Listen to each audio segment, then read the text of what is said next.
I said in my video about free market economics that I myself have always been pro-worker. I worked menial jobs in my 20s and I was mistreated by companies, by corporations, and I said I thought that was stupid, and I know that the free market, the true free market, will punish companies for being cruel to their workers. And I had a commenter say, the free market clearly does not punish businesses.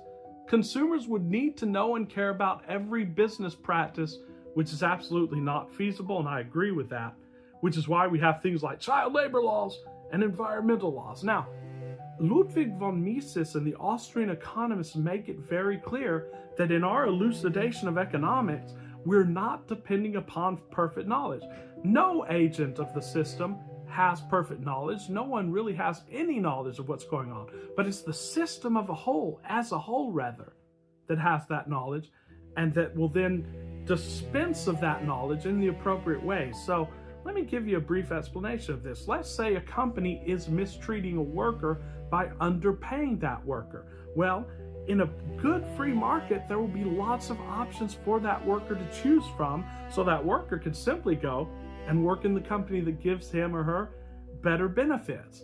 And then that will, as a whole, iron out these companies that say are not paying their workers well. If a company abuses his or her workers, well, first of all, in a free market, no company can force those workers to continue working for that company.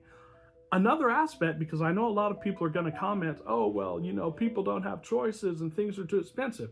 What's expensive in this economy? I know housing makes up the majority of expenses for most households, just housing or an apartment. In a true free market, housing prices would not be expensive. Those housing prices have been distorted for years by this idea that everyone needs to own a home, by Fannie Mae and Freddie Mac before 2008, by giving subprime mortgages. What happened was more people were able to get homes, and therefore home prices rose, and home prices are now 2 or 3 times what they would have been. It is artificially propped up housing prices that are causing the majority of this expense, and the fact that people cannot make a livelihood enough to just pay basic expenses. In a free market, that wouldn't happen. So in a free market, guys, people would have more options. I put to you guys, and I would stand by this, that in the free market, most people would not even have to work, or they would just have to work a few hours a day. This is the beauty of the free market, because the prices of all goods and services, or the majority of goods and services, will go down. It's only government intervention and government regulations that forces